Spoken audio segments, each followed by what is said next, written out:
आप सभी का स्वागत है सोनारेखा प्राइवेट आईटीआई के यूट्यूब चैनल में। आज के इस वीडियो में electrician trade theory first year के विद्युत सहायक सामग्री चैप्टर को हम लोग आगे बढ़ाएंगे। ये आज 4 पार्ट होने वाला है इस चैप्टर का। आज के इस क्लास में हम लोग सहायक सामग्री को पढ़ेंगे, सहायक सामग्री क्या होता है एवं सहायक सामग्री के अंतर्गत सूच आता है। इन सूचों का वर्गीकरण किस प्रकार से करें इसको पढ़ेंगे। तो चलिए आज की क्लास को हम लोग स्टार्ट करते हैं। सहायक सामग्री। विद्युत वायरिंग में केबल अथवा तारों के अतिरिक्त अन्य कई प्रकार की युक्तियों की आवश्यकता होता है। जब हम लोग इलेक्ट्रिकल वायरिंग करते हैं, वायरिंग के दौरान केबल, तार, स्क्रूड्राइवर, पेचकस, कॉम्बिनेशन प्लायर, ये सब के अतिरिक्त भी अनेकों प्रकार की युक्तियों की आवश्यकता होती है। इन्हीं सब युक्तियों को सहायक सामग्री कहा जाता है, जैसे switch, socket, plug top, lamp holder, fuse, MCB. इसमें अनेकों प्रकार की युक्तियां आता है। तो आज के इस क्लास में हम लोग पढ़ते हैं स्विच, और स्विच को कितने प्रकार से बांट सकते हैं।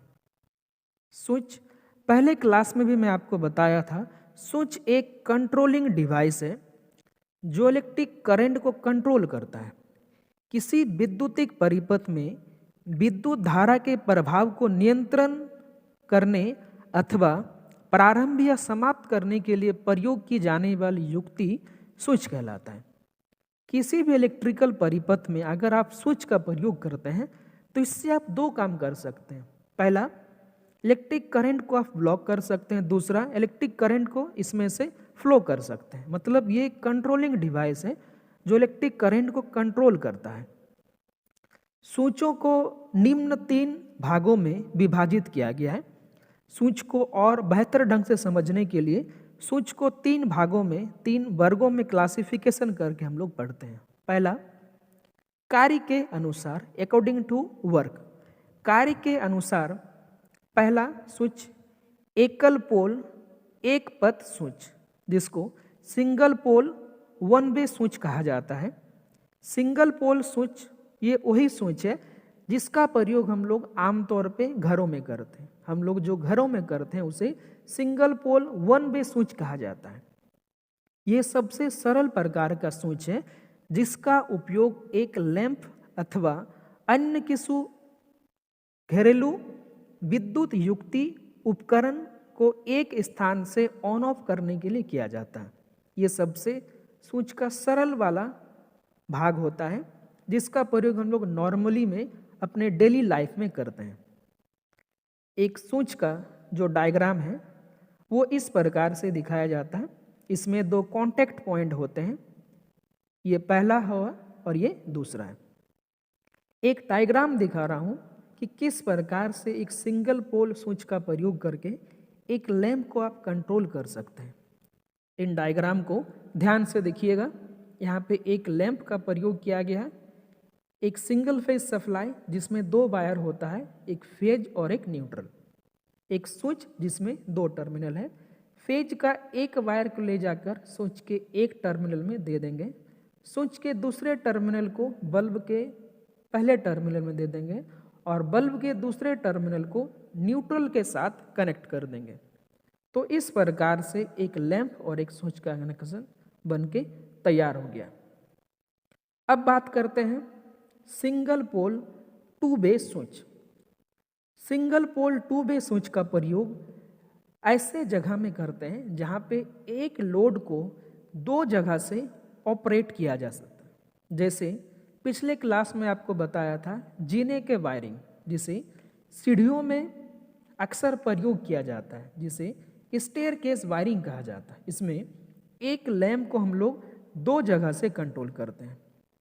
बेसिकली 2 वे स्विच उन जगहों में प्रयोग किया जाता है जहां पे हमें एक लोड को 2 जगह से कंट्रोल कर सकते हैं। दोनों जगह से हम लोग ऑन ऑफ कर सकते हैं। अपना रिक्वायरमेंट के हिसाब से इसे यूज करते हैं।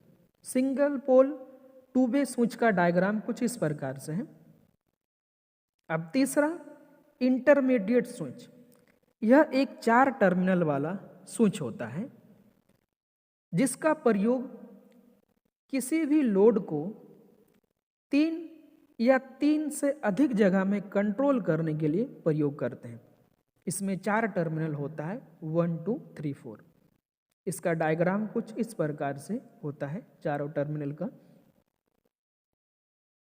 पुश बटन, यह स्प्रिंग युक्ति एक ऐसा स्विच है जिसे दबाने पर किसी परिपथ को अस्थायी रूप से चालू किया जा सकता है और पुश बटन को छोड़ने पर परिपथ स्वयं ही ऑफ हो जाता है। मतलब पुश बटन का प्रयोग करके हम लोग अस्थायी रूप से कनेक्शन कर सकते हैं। जैसे ही पुश बटन को छोड़ देंगे ये अपने प्रारंभिक स्थिति में आ जाता है।